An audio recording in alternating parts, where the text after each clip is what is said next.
নমস্কার, আমি নূপুর বলছি।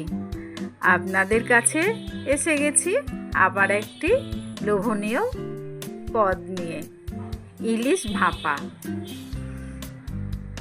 সব বাঙালির কাছে এটি খুব লোভনীয়।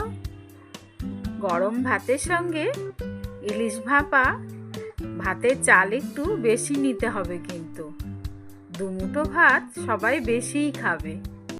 চলুন দেখে নি কি করে বানালাম। ইলিশ মাছগুলোকে আমি ভালো করে কেটে ধুয়ে নিয়েছি। তারপরে তার উপর দিয়ে নুন হলুদ মাখিয়ে আমি কিছুক্ষণ রেখে দেব। এগুলো আমি মাথাগুলো নুন হলুদ মাখালাম, কিন্তু মাথাগুলো আমি নেব না, ওগুলো আলাদা একটা পদের জন্য রেখে দেব। এরপর আমি নিলাম মশলা করব। 2 চামচ মতন সাদা কালো সর্ষে মিশিয়ে নিয়েছি, 2 চামচ মতন পোস্ত নিয়ে সেটাকে আমি ভালো করে গুঁড়িয়ে নিয়েছি। তারপরে 2টো কাঁচা লঙ্কা আর 3-4 চামচ মতন নারকেল কোড়া আমি এটা দিয়ে সুন্দর একটা পেস্ট তৈরি করব। তার সঙ্গে দেব আমি আরও 50 গ্রাম মতন টক দই নিয়ে এটার পেস্টটা আমি সুন্দর করে তৈরি করে নেব। এর মধ্যে আমি একটু নুনও দিয়ে নিয়েছি। দেখুন মশলা আমার হয়ে গেছে।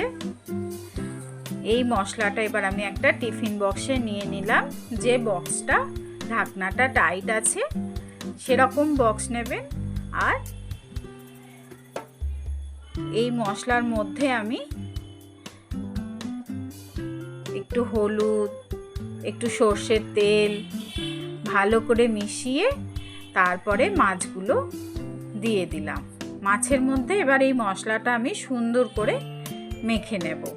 সর্ষের তেলটা একটু বেশি দিলেই ভালো হয়, যদিও আমি খুব একটা বেশি দিইনি, আপনারা চাইলে আর একটু বেশি করেও দিতে পারেন। আমি ওপর দিয়ে আবার 2 চামচ মতন তেল ছড়িয়ে দিলাম আর কটা কাঁচা লঙ্কা দিয়ে দিলাম। এবার টিফিন বক্সটা আমি বসিয়ে দিলাম। কড়ার মধ্যে জল দিয়েছিলাম, জলের মধ্যে একটা স্ট্যান্ড দিয়ে এমনভাবে জলটা দিয়েছি যেন টিফিন বক্সের তলাটা জলটা ঠেকে থাকে। এবার ঢেকে দিলাম আমি 10-12 মিনিট মতন। দেখুন ইলিশ ভাপা আমার হয়ে গেছে। কত সুন্দর দেখতে হয়েছে।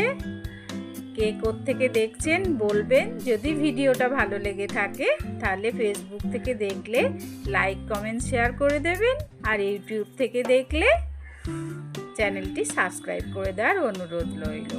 নমস্কার, ভালো থাকবেন সবাই, সুস্থ থাকবেন, সাবধানে থাকবেন।